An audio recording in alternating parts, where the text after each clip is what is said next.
come back, you know. Back? I don't even know if I'm going anywhere. Do you think they would try invading here? I don't know. Everything I'm hearing is so sporadic. Canada's sending forces to Alaska. Europe's gone to hell in the handbasket. But no one's using nukes. Thank God, no. The explosions in America were the work of rogue units. At least that's what the Soviet embassy told our government before we kicked them out.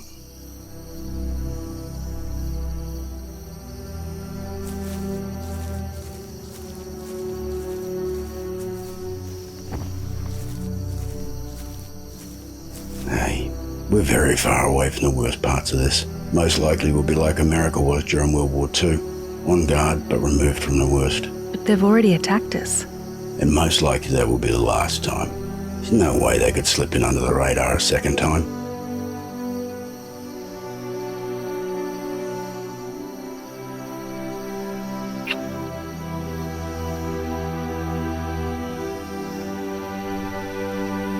My life would be over without you, you know. Don't say that, love. I'm coming home to you. I thought you weren't going anywhere. You better come back. I'm not cleaning Partridge's stable by myself. I promise.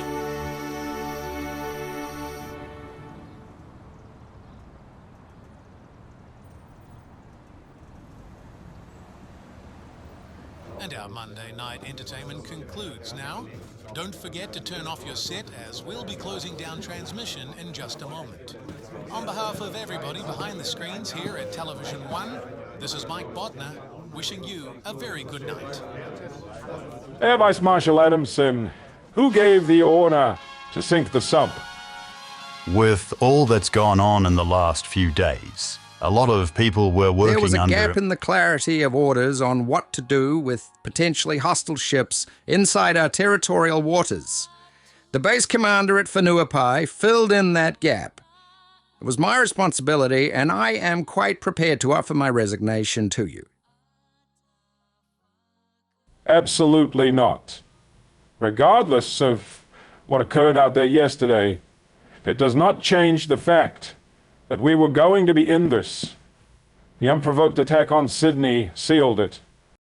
The word we're getting from GCSB and SIS is that the chance of Allied shipping requiring somewhere to dock or potentially needing to refuel is quite high. We're going to have to make a decision soon on our status with potential American ships, sir.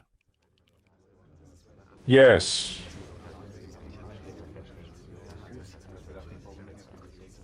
General Nice, what do you recommend? When we adopted the nuclear-free policy, thus barring ships of the U.S. Navy, the global situation was tremendously different. Putting it mildly, as much as it pains me, we need to accept that this was a peacetime policy. One of our signature policies. One we almost let slide. Mr. Prime Minister, I believe that we should immediately rescind the nuclear-free policy.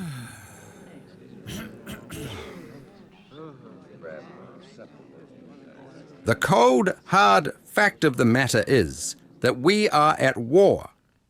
And if we don't allow Allied nuclear ships into our harbour, then I can guarantee that we will be forced to have Soviet nuclear ships in it instead. I also think restarting ANZUS in whatever capacity we can should be a priority. In the last 40 years, so many men tried so many things in so many ways to stop this happening. I can't help but feel like we dishonor them all by allowing it to envelop us.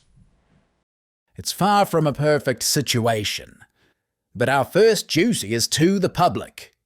We have to do everything possible to protect our home, as unpalatable as some actions may be politically. And ethically. If I may, I feel we should be very prompt on this. The delay in coming to Australia's aid has not helped us. Why was there a delay? I know we ordered a mobilization, but we didn't go to war in Australia's defense. Not until today. Admiral, when Britain declared war on Germany in 1939, did you know Canada delayed 7 days before joining them? Did you know New Zealand didn't? Gentlemen, What is it? Sir, they've invaded American Samoa. Pago. Jesus Christ.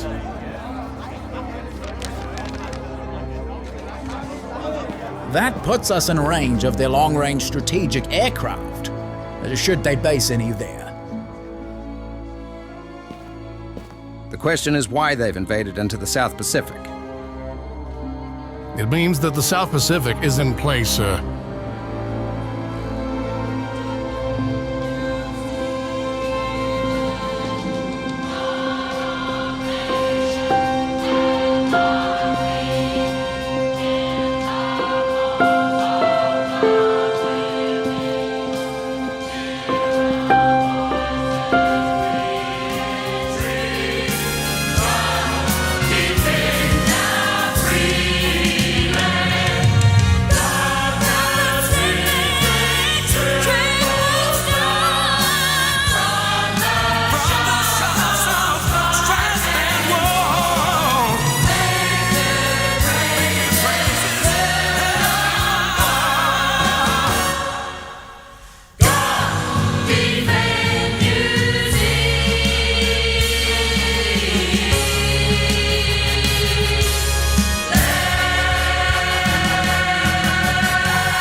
gentlemen, we are not going to give up this country just so we can die on a nuclear-free hill.